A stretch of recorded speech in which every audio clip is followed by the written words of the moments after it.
Ayo Abbas, welcome to the Bespoke Careers Employer Branding Playbook. Thanks so much for coming. We're thrilled to have you on. Thank you so much for inviting me. I'm glad to be here, really. Well, we're very lucky to have you here as a built environment marketing consultant, award-winning, might I say. I've been looking forward to this conversation as a fellow marketer. This episode in particular, it's been one I've been looking forward to. So today we're going to focus on the role of marketing when it comes to employer branding. And I wanted to just start by asking you a question that I've actually been asking myself a bit lately, which is, um, you can often be people can be said to sort of fall into their careers and their jobs. Yeah. Um, but you've been working in the real estate and construction sector for about 23 years now. I wanted to ask you, what is it about this industry that's made you stick around for so long? Uh, I actually fell into it. So I actually started off in construction PR. So I worked for a small agency in Surrey and I worked for manufacturers. So talking about bricks, lighting, flooring, all targeting architects. And that kind of, I think, just stemmed my passion for it. And then after that, I kind of moved in-house into engineering firms. But for me, I kind of fell into it after doing a business degree of marketing specialism, then got that job. And then I kind of just stayed in the industry. And I guess there's so many facets of the industry so that you can work for and within that it's people don't realize how broad it is. And I think that's what keeps me engaged. Is there's always something new to learn. There's always new technology, new challenges from whoever you're representing. And yeah, I think and also for me, I think as well, it's like, it's an industry that's ripe for change, which is really what I like, that kind of innovative digital. So I think there's a lot of opportunities there to kind of bring people along. So for me, that's why it's exciting and why I stay in it. Yeah, I agree. I think there's something about the being around creative people as well that I find Yeah. inspiring as a creative person myself. I like to think so. Yeah, it's great to be able to just be in the room with that folk. But also, I do not find, I think one of the most exciting things is they don't realize how good they are. Yes, yeah, All the stories that they have and all the things that they're doing, and they just don't realize. And then as you're putting it out to them, that's so cool, and they're like, well, you're actually enthusiastic about this. You're like, yeah. So it's like, so yeah, so I think it's that. I think in a way we're their champion, and I think that's a privileged place to be. yeah, 100%. So yeah, like I said, this episode is going to focus around the marketing aspect of employer branding, but I did want to start by asking every guest the same question, which is, what is an employer brand? I mean, it's a relatively not new term, but I think it's something that's getting a lot of traction recently. I think a lot of people are kind of still getting their head around it. So I wanted to just ask you straight off the bat, what is it to you? How do you see it? I kind of wrote down my own thoughts on what is an employer brand, and then I kind of looked and thought, right, I'm going to go off and see what the definition is. But for me, an employer, every company is a brand, and as an employer, you are a brand. And I think for me, that is the essence of it. So, an employee brand is about, I guess, it's about attracting and retaining talent, really. So, you as a company, which is a brand in itself, how are you attracting and retaining talent? And that's basically it. And it's the brand element of that. So that's like your values, your culture, what makes who you are, and and when I talk about personal brand and company brand, I'm always talking about what people say about you when you're not in the room. To walk the walk, talk to, and do all the things that you're saying you're doing. So you can't suddenly say we hire loads of women and then be like, we hire lots of women, show them in pictures, but actually when I get to work for you, I realize that you've got the lady that makes tea. So it's it's all of that. And I think that's that whole brand thing, and why it's so important. It's who you are as a company. Yeah, I agree. Well, I've had one person describe it as that feeling your employees get on a Sunday night before going to work on a Monday morning, which I So think is quite a nice way to put it. It's a little bit airy fairy, but you know, that is kind of quintessentially what a brand is, isn't it? It's not a But logo. it's a It's not. two-way process. So if you're pushing out stuff and you're not actually delivering on that, people will know. Mm, Your staff will say to their friends, actually, it's not true. And, when they go yeah, home and talk to their mum. And so you kind of do need to make sure that you are practicing what you're preaching. And I think that's the thing. And I think that's where companies fall foul. They just think, oh, we can just push stuff out. It doesn't matter. And it's like, actually, it does. yeah, yeah. You know, it's a two-way process in hiring and all of that. So yeah, you have to kind of be mindful of that. Yeah, I'm going a little bit broad with the question here, a little bit open ended, but we've talked a little bit about walking the talk, but how do you kind of see the role of marketing? Because I do think it gets overlooked when it comes to employer brand. I think a lot of people think about employee advocacy, referrals and things like that. But how can we as marketers help elevate an employer brand within architecture and design? Really interesting one. I know when I worked in house, it was that kind of thing of, does the employee brand sit in the HR department and people function, or does it sit in marketing? And that's often, especially when you look at large companies, it's one of those areas which is a real grey area. But I think they've got to work in tandem, because what businesses are about people at the end of the day. So how do you as a marketing team really convey the values and the culture of your organization in terms of how you are marketing yourselves externally, but also internally? So I think there is a huge overlap between HR and marketing together in terms of employee brand, employer brand. And I think that's the important part. It can't just be one or the other, and it's not just a marketing thing, and it's not just a HR thing. You've got to work together. Yeah. Do you see marketing as kind of including internal communications? Do you see that as part of the job or not really? As I think for smaller companies it has to be, because you're not going to have a huge team. But for larger companies, internal comms is a specialism in itself. There are agencies now that specialise in just doing employer brand.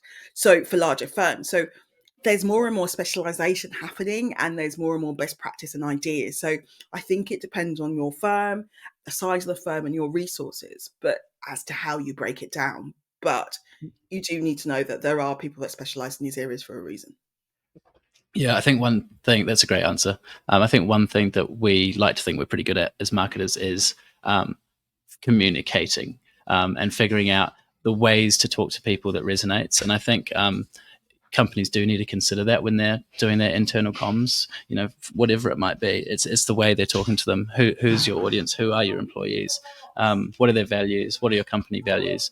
And I think, yeah, as marketers, especially in the small companies, like you said, we there can be a role there for us to play, because I think it's something we're good at.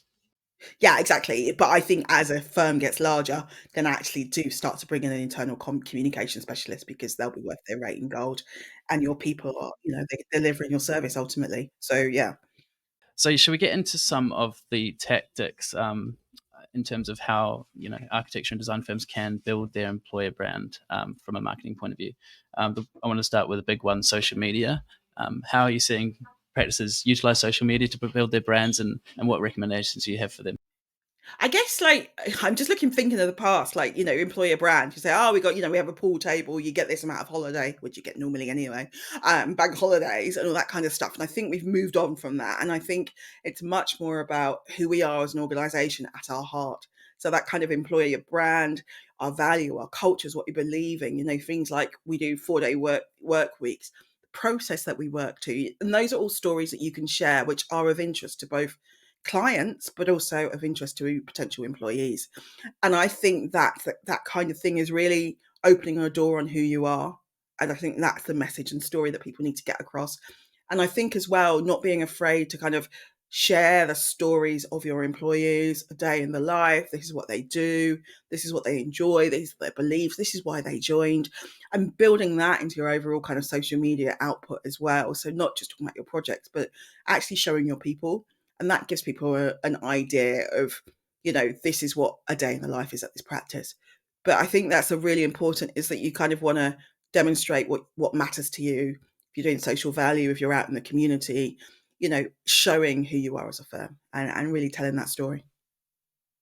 Yeah, maybe to backtrack just a little bit, is the maybe before we're even getting onto the social media, utilizing those tactics, we really need to crystallize who our audience is and who we want to attract to the firm.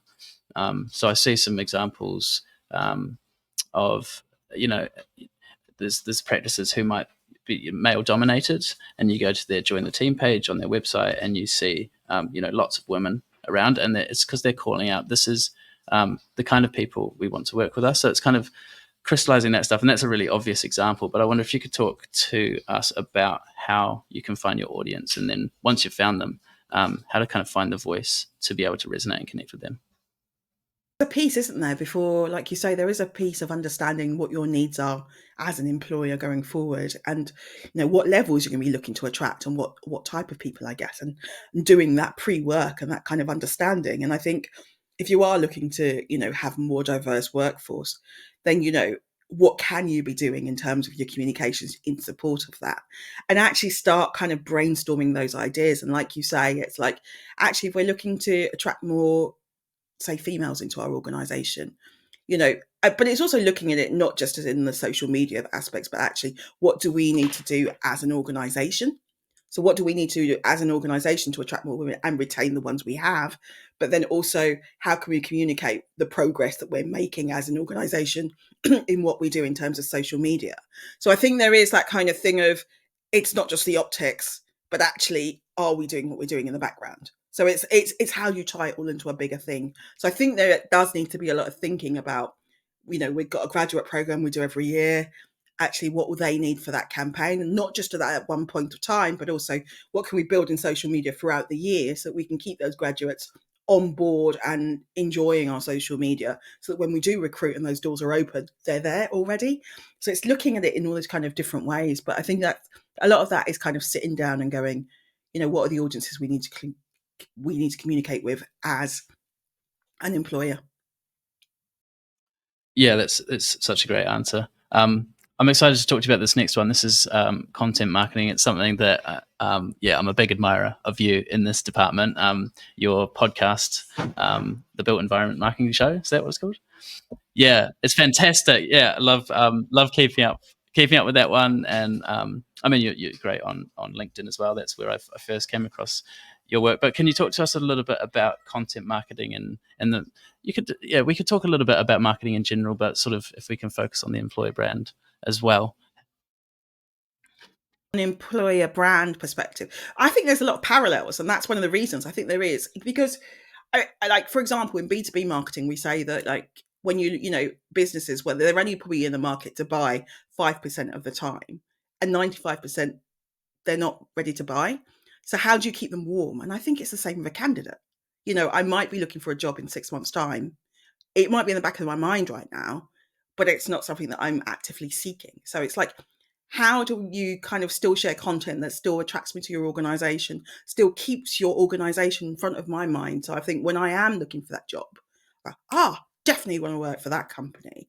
So I think that's where content marketing comes in. It's about that longevity. It's about, sharing those stories, but in an engaging way. So it could be, a round table and you do a white paper on something, about retention or whatever, or about how to progress your career, how to structure a CV. So you could be helping those candidates along with those types of things. Or, if you run a graduate recruitment program, at some point you could run some content sessions about, how to put together a portfolio, what interviewers are looking for. And those are all useful things where lots of students will come and flock towards your social media, because you're giving out free advice and content, and you're building that relationship, and they can get to know your company and your people. And that's a relatively low lift for that day when you do need to open your doors and employ. So I think it's about longevity and thinking those audiences, how do I get them engaged and keep them engaged? And content marketing is a great way of doing that. Yeah, yeah, it's a great point. You've reminded me. We recently had a portfolio surgery at Bespoke, and I've been working here for a year and a half now. I've done a whole bunch of events. I've never found it easier to fill a room than for that. So there's such an appetite out there, especially with the student and graduate community. So yeah, They're new to this, and they're all competing. And that's hard. And, architecture is such a competitive industry. So to actually have somebody to sit there and go, this is what we look for as a recruiter, this is what we look for as an employer, and like, be able to go, I hadn't thought of that. And I think that's the stuff where you can actually get people to just join, and they'll sign up for it. They'll join your list. They'll come to your offices. You can start building out your own kind of contacts and an email list, so that when you do go live, you've already got an audience. It makes it so much easier. yeah. In your work, do you deal much with events? Is that something that people are engaging you for? Sometimes, I mean, I don't do tons of events. I like working from home. But now and then I will do events, and there'll be, I mean, I'm more of a fan of, like, creating a kind of, 30 people in the room who are the right people. and getting that kind of level of engagement. And I think that's what people really crave. And it doesn't have to be a big thing. It can literally just be some sandwiches at the back of the room. This is what we're talking about, come along. But but then I also am a fan of online webinars and things like that, which again are a similar structure. But again, you can just get people to kind of really buy into that. Yeah, so events, I think there can be a lot of leg kind of lifting and a lot to do, but they can also rewards. But I would say the one thing I always say is record it in some way, shape, or form. If you can't afford to video it, can you just even get a transcript and then turn that into a blog, some social media posts, some quotes, and then you really, really elongate the value that you get from that event. So I always think if you're going to do an event, how else can you kind of repurpose it and use it in the future and have that in your mind when you're planning it? Yeah, I couldn't agree more. Actually, when I came into Bespoke, I was much more focused on the digital marketing side of things, and I've sort of been exposed to events in the last year and a half, and I've found them just to be so valuable. And like you said, repurposing them, filming them, is awesome. But yeah, I mean, you can get 10,000 impressions on a LinkedIn post, but I think meeting 10 people in real life is actually just as valuable, if not more valuable, for your brand. So it's really important to strike that balance. And I think as Yeah, well, and I think go on. it's the two together. It's the two, they work together Yeah. now. And once you get that, it's so much better. Yeah.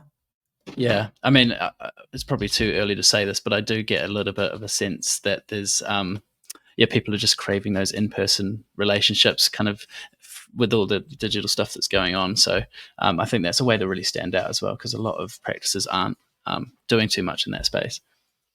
I mean, they are, but I think that the events that they're doing are more like come and have drinks at our office, come and, like Yeah, the penny. But it's actually thinking more about really the goals and actually drilling down and making these events. Like, look, I love working from home. I'm in Southwest London, right? But to get me to leave my house, it's got to be a decent event. Well, that's true. I'm so blooming yeah, lazy. And well, I'm a single mum, so ultimately to leave my house is a 50 quid babysitter, right? Before I can even get there. So make it worth my while. yeah, And I think that's what you kind of do need to think about. yeah. Sort of flowing on from that a little bit is the awards submissions. I think that's something as well that practices can take and run with in terms of building a strong employer brand. We actually present the Employer of the Year award at the AJ 100 every year, and Lucy Cahill judges that, which is awesome. But what can you tell us about awards and utilizing those to build your brand, employee brand? I think there is awards are a great way, I guess, of like boosting your morale of your team. I think that's one of the things we kind of always think like it's all about clients, but actually, like your team getting recognition for their work is amazing, or your team getting recognition for who they are as individuals is also a huge benefit and a huge boost. And so I do think awards are useful for that. But I think it's like walking the talk, making sure that what you put in an award entry is actually what it's like as an organization, all of that kind of stuff.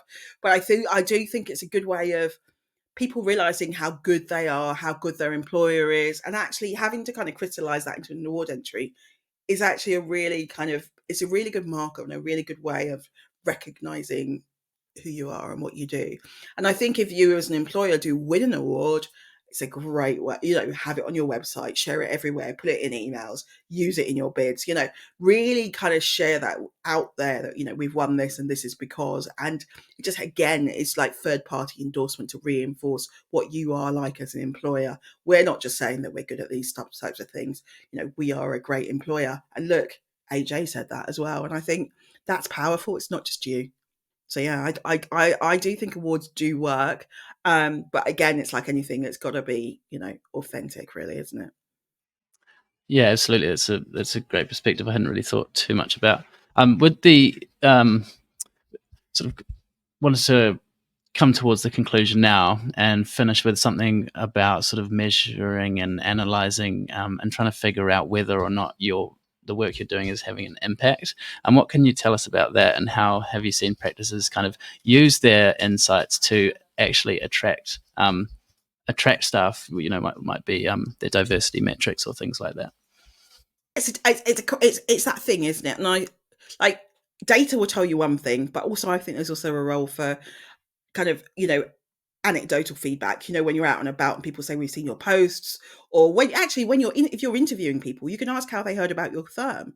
That's a great metric to use. If they go, actually, we follow you on social media and things like that. So how did they hear about the role? How did you hear about the firm? And all of that kind of stuff could also be a good way of measuring, not just the numbers. But I think employer brand is a bit of a weird one, isn't it? Because it's how do you measure it? Because recruiters tend to have the most connections of anybody on LinkedIn, because people are connected with them. But I guess it's also that thing of, it's kind of tied into your wider marketing and brand mix. So I think it's actually quite hard to see a difference. But I think, so that's why you'd need to have quite a broad brush of what things you're measuring.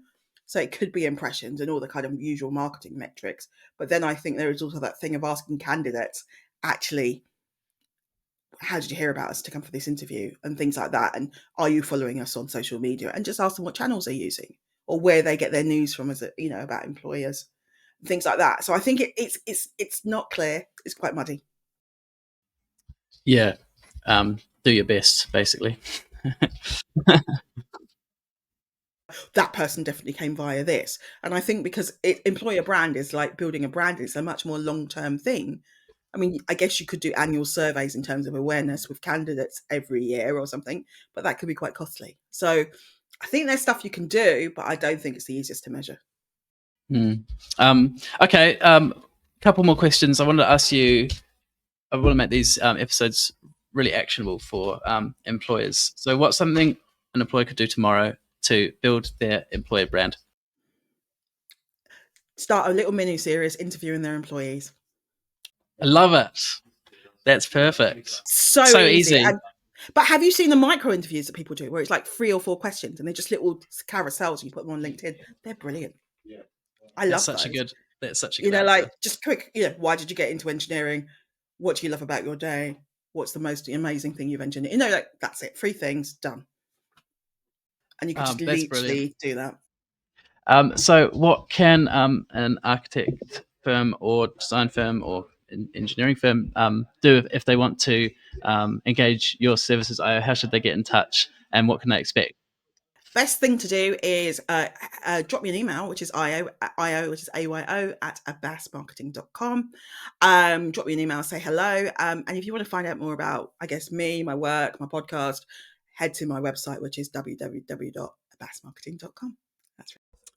Thank you so much. What an amazing conversation. Like I said, I was excited for it, and I had good reason to be, because there's so much insights. I actually want to go and do that little video right now. Maybe I'll do that after this. Like the micro content, I think is freaking brilliant. It doesn't have to be huge, because you literally like 3 simple questions you ask like your employees each week, and then you could video it and then literally turn into a carousel, and that's like 2 pieces of content. And it doesn't have to be massive. Now you heard it. Bespoke now doing that. I'll expect you in the mail. Thank you so much. No worries. That was lovely. Cool.